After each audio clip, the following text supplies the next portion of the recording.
대한민국의 음식 문화 세계는 왜 지금 K-푸드에 열광하는가? 세계의 어느 도시를 가든 이제 낯설지 않은 장면이 하나 있다. 한국 식당 앞에 사람들이 줄을 서 있고, 누군가는 김밥을 먹고 있고, 누군가는 떡볶이를 먹고 있고, 누군가는 삼겹살을 굽고 있고, 또 누군가는 매운 라면에 도전하고 있다. 그리고 식당을 나오는 사람들의 손에는 김과 고추장과 라면과 김치가 들려있다. 도대체 무슨 일이 벌어지고 있는 것일까? 한때 세계인에게 한국 음식이라고 하면 불고기와 김치 정도가 전부였던 시절이 있었다. 그런데 지금은 다르다. 김치, 비빔밥, 불고기, 삼겹살, 떡볶이, 김밥, 라면, 치킨, 잡채, 순두부찌개, 냉면, 호떡, 약과, 그리고 각종 소스와 장류까지 한국 음식의 이름이 세계인의 일상 속으로 들어가고 있다. 그런데 재미있는 것은 세계가 한국 음식 하나를 발견한 것이 아니라는 것이다. 세계가 한국의 식문화 전체를 발견하고 있다. 그리고 이것이 K-푸드가 무서운 이유다. 한국 음식의 역사는 아주 오래됐다. 한반도는 사계절이 뚜렷하고 겨울이 길었다. 농업을 해야 했고, 식량을 저장해야 했고, 겨울을 견뎌야 했다. 그래서 한국의 음식은 자연스럽게 저장과 발효의 기술을 발전시켰다. 김치를 담그고, 된장을 만들고, 고추장을 만들고, 간장을 만들었다. 그리고 이 발효 문화는 수백 년 동안 한국인의 식탁을 지탱했다. 그런데 수백 년 전에는 이것이 생존을 위한 기술이었다. 오늘날 세계는 이것을 새로운 음식 문화로 발견하고 있다. 김치는 발효식품이라는 이름으로 세계인의 관심을 받고 있고, 된장과 고추장은 새로운 소스로 재해석되고 있으며, 한국식 발효 음식은 건강과 장 건강과 자연 발효라는 현대적인 관심과도 연결되고 있다. 과거에는 겨울을 버티기 위해 만들었던 음식이 이제는 세계인이 건강을 위해 찾는 음식이 된 것이다. 이것이 역사의 재미다. 그런데 한국 음식에는 발효만 있는 것이 아니다. 한국 음식의 가장 강력한 특징 가운데 하나는 한 가지 맛으로 끝나지 않는다는 것이다. 매운맛이 있다. 단맛이 있다. 짠맛이 있다. 신맛이 있다. 고소한 맛이 있다. 그리고 그 맛들이 한 그릇 안에서 서로 부딪힌다. 대표적인 음식이 바로 비빔밥이다. 밥 위에 여러 가지 나물을 올리고, 고추장을 넣고, 참기름을 넣고, 그리고 섞는다. 처음 보는 외국인에게는 굉장히 이상한 음식일 수도 있다. 왜 재료를 이렇게 많이 넣고 다시 섞어버리는 것일까? 그런데 한번 먹어보면 이해한다. 각각의 재료가 따로 존재하면서도 한꺼번에 섞였을 때 전혀 다른 맛이 만들어진다. 이것이 한국 음식의 특징이다. 각각의 재료가 살아있으면서 마지막에는 하나가 된다. 그리고 이 방식은 한국인의 식탁에도 그대로 나타난다. 한국 음식에서 가장 독특한 것 가운데 하나는 반찬이다. 외국의 많은 식문화에서는 메인 요리가 중심이 된다. 고기를 주문하면 고기가 나오고, 파스타를 주문하면 파스타가 나오고, 스테이크를 주문하면 스테이크가 나온다. 그런데 한국 식당에 들어가면 이야기가 달라진다. 밥 하나를 시켰는데 김치가 나온다. 나물이 나온다. 무침이 나온다. 국이 나온다. 그리고 각종 반찬이 테이블 위를 채운다. 처음 한국 식당에 온 외국인들은 종종 놀란다. 이것도 주문해야 하나요? 그런데 아니다. 이것이 한국 식탁이다. 한 사람이 먹는 밥상 위에 여러 사람이 함께 나누는 음식이 올라온다. 그리고 바로 여기에서 한국 음식 문화의 핵심이 나온다. 한국 음식은 혼자 먹기 위해 발전한 음식이 아니라 함께 먹기 위해 발전한 음식이라는 것이다. 김치찌개를 가운데 놓고 같이 먹는다. 삼겹살을 가운데 놓고 같이 굽는다. 전골을 가운데 놓고 같이 떠먹는다. 고기를 구우면서 서로의 쌈을 싸준다. 그리고 마지막에는 밥을 볶아 먹는다. 한국에서는 음식이 단순한 영양 공급이 아니다. 사람과 사람을 연결하는 장치다. 밥 먹었어? 이 말이 한국에서는 단순한 질문이 아니다. 어쩌면 잘 지냈어? 건강해? 요즘 괜찮아? 라는 뜻까지 포함한다. 한국인에게 밥은 관계다. 그리고 세계가 K-푸드에 빠지는 이유 가운데 하나도 바로 여기에 있다. 세계가 한국 음식을 먹으면서 음식만 먹는 것이 아니라 한국인의 식사 방식까지 경험하기 시작한 것이다. 그런데 K-푸드의 폭발적인 성장에는 또 하나의 엄청난 비밀이 있다. 바로 매운맛이다. 한국인은 매운 음식을 좋아한다. 아주 좋아한다. 고추장, 고춧가루, 김치, 떡볶이, 불닭볶음면, 매운 닭발, 매운 찌개, 그리고 각종 매운 소스. 한국 음식에는 매운맛이 너무나 자연스럽게 들어가 있다. 그런데 이 매운맛이 지금 세계의 젊은 세대를 사로잡고 있다. 왜일까? 매운맛은 단순한 맛이 아니기 때문이다. 도전이다. 영상이 된다. 친구와 함께 먹을 수 있다. 그리고 반응이 나온다. 맵다.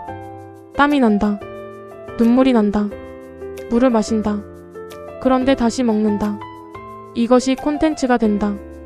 특히 불닭볶음면 같은 한국식 매운 라면은 세계의 젊은 세대에게 하나의 놀이이자 도전 콘텐츠가 되었다.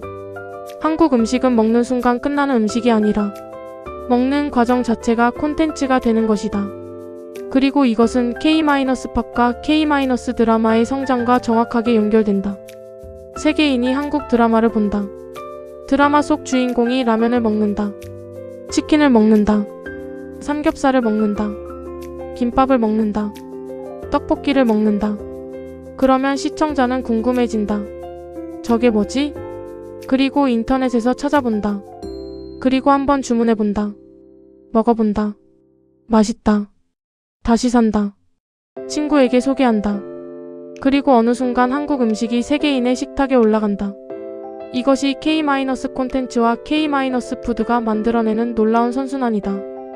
K- 드라마가 한국 음식을 보여주고 K-푸드가 한국 문화를 설명하고 K-팝이 한국을 궁금하게 만들고 한국 여행이 한국 음식을 직접 경험하게 만들고 그 경험이 다시 한국 제품의 소비로 이어진다. 음식 하나가 국가 이미지를 바꾸는 것이다. 그런데 한국 음식이 세계에서 성공하는 또 하나의 이유가 있다. 바로 가격과 접근성이다. 고급 한식만 세계에 진출한 것이 아니다. 오히려 세계적으로 빠르게 퍼지는 음식은 라면, 김밥, 치킨, 떡볶이, 김, 만두, 소스 같이 비교적 쉽게 접할 수 있는 음식들이다. 즉, 한국 음식은 세계인의 일상으로 들어갈 수 있다. 비싼 레스토랑에서만 먹는 음식이 아니라 편의점에서도 살 수 있고 마트에서도 살 수 있고 온라인으로 주문할 수도 있고 집에서 직접 만들 수도 있다. 이것은 굉장히 중요하다. 프랑스 요리는 훌륭하다. 이탈리아 요리도 훌륭하다. 일본 음식도 세계적인 인지도를 가지고 있다. 그런데 한국 음식은 최근 아주 빠른 속도로 세계인의 일상 음식으로 들어가고 있다. 그리고 여기에는 대한민국의 독특한 유통 문화가 큰 역할을 한다. 한국은 배달이 빠르다. 편의점이 많다. 온라인 쇼핑이 발달했다. 새로운 음식이 나오면 빠르게 전국으로 퍼진다. 이런 한국의 소비 문화가 K-푸드의 실험장이 됐다. 어떤 음식이 인기를 얻으면 새로운 제품이 바로 나온다. 새로운 소스가 나오고 새로운 라면이 나오고 새로운 김밥이 나오고 새로운 치킨이 나오고 새로운 디저트가 나온다. 한국 소비자는 새로운 음식을 굉장히 빠르게 받아들이고 또 굉장히 빠르게 평가한다. 맛없으면 사라지고 맛있으면 폭발한다. 이 엄청난 경쟁이 한국 음식의 수준을 계속 끌어올린다. 그래서 한국 음식 문화에는 이상한 특징이 하나 있다. 전통이 굉장히 강한데 변화도 굉장히 빠르다. 김치는 수백 년의 역사를 가지고 있지만 김치볶음밥은 현대적이다. 된장은 오래됐지만 된장을 이용한 새로운 소스가 계속 등장한다. 불고기는 전통 음식이지만 불고기 버거와 불고기 피자처럼 계속 변형된다. 떡은 오래된 음식이지만 떡볶이는 계속 진화한다. 그리고 라면은 한국에서 가장 빠르게 변화하는 음식 중 하나다. 이것이 바로 한국 음식의 힘이다. 전통을 버리지 않는다. 그러면서도 전통에 머물러 있지 않는다. 그리고 세계가 바로 이 점에 열광하고 있다. K-푸드는 한국 음식 그대로를 세계에 강요하지 않는다. 세계인의 입맛에 맞게 변화하면서도 한국이라는 정체성은 놓치지 않는다. 김밥이 세계인의 입맛에 맞게 변해도 김밥이고 떡볶이가 덜 맵게 변해도 떡볶이고 한국식 치킨이 현지화되어도 그 바삭함과 소스의 개성은 살아있다. 이것이 문화 수출의 가장 어려운 부분이다. 현지화하면 정체성을 잃고, 정체성을 고집하면 현지인이 받아들이지 않는다. 그런데 K-푸드는 그 중간을 빠르게 찾아가고 있다. 그리고 여기에는 대한민국의 또 다른 능력이 있다. 바로 남의 문화를 받아들이고 우리 것으로 다시 만들어내는 능력이다. 한국은 외국 음식을 받아들이지 않은 나라가 아니다. 햄버거도 먹고, 피자도 먹고, 커피도 마시고, 빵도 먹고, 파스타도 먹는다. 그런데 한국에 들어오면 한국식으로 바뀐다. 한국식 치킨이 만들어지고, 한국식 피자가 만들어지고, 한국식 햄버거가 만들어지고, 한국식 카페 문화가 만들어진다. 그리고 이제는 그 한국식 변형이 다시 세계로 나간다. 이것이 문화의 역수출이다. 세계에서 들어온 것을 한국인이 다시 바꾸고, 더 재미있게 만들고, 더 빠르게 대중화시켜 다시 세계로 보내는 것이다. K-푸드의 진짜 경쟁력은 바로 여기에 있다. 한국 음식은 과거의 음식이 아니다. 계속 만들어지고 있는 현재형 음식이다. 그리고 이제 세계는 한국 음식의 맛뿐만 아니라 한국인의 식사 방식에도 관심을 갖기 시작했다. 같이 먹는 문화, 반찬 문화, 쌈 문화, 고기를 함께 굽는 문화, 발효 문화, 매운맛, 빠른 배달, 편의점 음식, 야식, 그리고 친구들과 함께 음식을 먹는 문화까지 한국의 음식 문화 전체가 하나의 콘텐츠가 되고 있다. 그러니 K-푸드의 성공을 단순히 한국 음식이 맛있어서 라고 설명하면 너무 부족하다. K-푸드는 맛있다. 하지만 맛만으로 세계를 정복한 것은 아니다. K-푸드에는 이야기가 있다. 문화가 있다. 공동체가 있다. 도전이 있다. 콘텐츠가 있다. 그리고 무엇보다 한국인의 생활이 들어있다. 세계인이 김치를 먹는 순간 한국의 발효 문화를 경험한다. 삼겹살을 먹는 순간 한국의 함께 먹는 문화를 경험한다. 떡볶이를 먹는 순간 한국의 길거리 음식 문화를 경험한다. 라면을 먹는 순간 한국의 빠른 현대 생활을 경험한다. 김밥을 먹는 순간 한국인의 간편하면서도 다양한 식문화를 경험한다. 그리고 한국식 치킨을 먹는 순간 한국인의 야식 문화와 배달 문화를 경험한다. 음식 하나하나가 한국이라는 나라를 설명하고 있는 것이다. 그래서 K-푸드는 단순한 음식 수출이 아니다. 대한민국이라는 나라의 생활 방식을 수출하는 것이다. 한때 세계인은 한국을 잘 몰랐다. 그러나 지금은 다르다. 한국 드라마를 보고, 한국 음악을 듣고, 한국 화장품을 사용하고, 한국 여행을 검색하고, 그리고 한국 음식을 먹는다. 문화가 서로 연결되어 있다. K-팝이 한국을 알리고, K- 드라마가 한국의 생활을 보여주고, K-푸드가 그 생활을 맛보게 한다. 그리고 한국을 직접 방문한 사람은 한국 식당에서 다시 그 문화를 경험한다. 이것이 바로 K-컬처의 선순환이다. 그런데 대한민국 음식 문화의 가장 놀라운 점은 이 모든 것이 아주 짧은 시간에 세계로 퍼지고 있다는 것이다. 수천 년의 역사를 가진 음식이 스마트폰과 유튜브와 SNS를 타고 전 세계로 순식간에 퍼지고 있다. 과거에는 한 나라의 음식이 세계로 퍼지려면 이민자가 필요했고, 식당이 필요했고, 수십 년의 시간이 필요했다. 그러나 지금은 다르다. 한국에서 떡볶이를 먹는 장면 하나가 몇 시간 만에 지구 반대편으로 퍼진다. 한국의 라면을 먹는 영상 하나가 수백만 명에게 보여진다. 한국의 김밥을 만드는 영상 하나가 전 세계 사람들에게 레시피가 된다. 그리고 사람들은 화면으로만 보지 않는다. 직접 만들어 본다. 직접 주문한다. 직접 먹어본다. 그리고 다시 영상을 만든다. 이렇게 K-푸드는 소비자가 직접 전파하는 문화가 되었다. 기업이 광고에서 퍼뜨리는 음식이 아니라 사람들이 먹고 좋다고 말하고 사진을 찍고 영상을 만들고 친구에게 알려주면서 퍼지는 음식이 된 것이다. 이것이 지금 K-푸드가 무서운 이유다. 그리고 앞으로의 K-푸드는 더 이상 한국 음식만을 의미하지 않을 것이다. 한국식 식당, 한국식 소스, 한국식 간편식, 한국식 조리법, 한국식 배달문화, 한국식 디저트, 한국식 카페, 한국식 식사 경험까지 하나의 거대한 산업으로 확장될 것이다. 세계 곳곳에서 한국식 BBQ를 먹고, 한국식 치킨을 먹고, 한국식 라면을 끓이고, 한국식 소스를 사용하고, 한국식 디저트를 먹는 날이 점점 많아질 것이다. 그리고 언젠가 세계의 어느 도시를 여행하다가 한국 음식점을 발견했을 때 사람들은 더 이상 한국 음식이 뭐지? 라고 묻지 않을지도 모른다. 그냥 자연스럽게 오늘은 한국 음식 먹자 라고 말할 것이다. 그 순간 K-푸드는 성공한 것이다. 대한민국의 음식 문화는 배고픔을 해결하기 위해 시작됐다.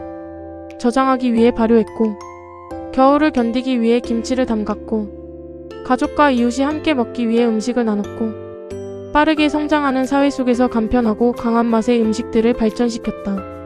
그리고 이제 그 오랜 생활의 결과물이 세계인의 식탁으로 넘어가고 있다. 이것이 K-푸드다.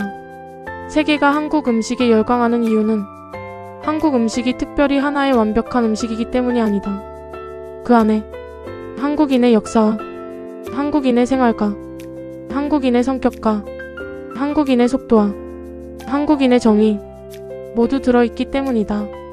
그래서 K-푸드를 먹는다는 것은 단순히 음식을 먹는 것이 아니다. 한국이라는 나라를 한 숟가락 먹는 것이다. 김치를 먹으면 한국의 시간을 먹는 것이고, 비빔밥을 먹으면 한국의 조화를 먹는 것이며, 삼겹살을 먹으면 한국의 관계를 먹는 것이고, 떡볶이를 먹으면 한국의 젊음을 먹는 것이며, 라면을 먹으면 한국의 속도를 먹는 것이다. 그리고 이 모든 음식이 오늘도 세계 곳곳에서 새로운 사람을 만나고 있다. 대한민국은 이제 자동차만 수출하는 나라가 아니다. 반도체만 수출하는 나라가 아니다. 휴대전화만 수출하는 나라가 아니다. 드라마만 수출하는 나라가 아니다. 음악만 수출하는 나라가 아니다. 이제 대한민국은 자신들이 살아온 방식 자체를 수출하고 있다. 그리고 그 가장 맛있는 이름이 바로 K-푸드다. 세계는 지금 대한민국을 보고 있다. 대한민국의 음악을 듣고, 대한민국의 드라마를 보고, 대한민국의 기술을 사용하고, 그리고 대한민국의 음식을 먹고 있다. 어쩌면 이것이 가장 강력한 문화 수출일지도 모른다. 말로 설명하지 않아도 된다. 광고하지 않아도 된다. 그냥 한 입 먹어보면 된다. 그리고 맛있으면 또 먹는다. 한 번 먹고, 두 번 먹고, 친구에게 권하고, 가족에게 권하고, 자기 나라 사람들에게 소개한다. 그렇게 한국의 음식은 국경을 넘는다. 그리고 대한민국의 이름도 함께 넘어간다. 그러니 K-푸드의 진짜 성공은 한국 음식점의 숫자가 얼마나 늘어났느냐가 아니다. 세계인의 냉장고와 식탁과 주방 안에 한국의 음식이 얼마나 자연스럽게 들어가느냐에 있다. 김치 한 통, 고추장 한 병, 김 한 봉지, 라면 몇 개, 그리고 냉동만두 한 봉지. 이것들이 어느 날 세계인의 주방에서 너무나 자연스럽게 발견되는 순간 대한민국의 음식 문화는 이미 세계 문화의 일부가 되어 있는 것이다. 대한민국은 이제 세계인의 입맛을 바꾸고 있다. 그리고 그 시작은 거창한 외교도 거대한 정치도 아니었다. 누군가가 김치 한 조각을 먹어본 순간이었다. 누군가가 떡볶이 한 접시를 먹어본 순간이었다. 누군가가 삼겹살을 구워본 순간이었다. 그리고 누군가가 한국 라면의 매운맛에 눈물을 흘리면서도 한 젓가락을 더 집어든 순간이었다. 그렇게 대한민국의 음식 문화는 오늘도 세계를 향해 한 입씩 한 입씩 영토를 넓혀가고 있다. K-푸드. 이것은 단순한 음식의 유행이 아니다. 대한민국이 살아온 방식이 세계인의 식탁에 올라가는 가장 맛있는 한류다.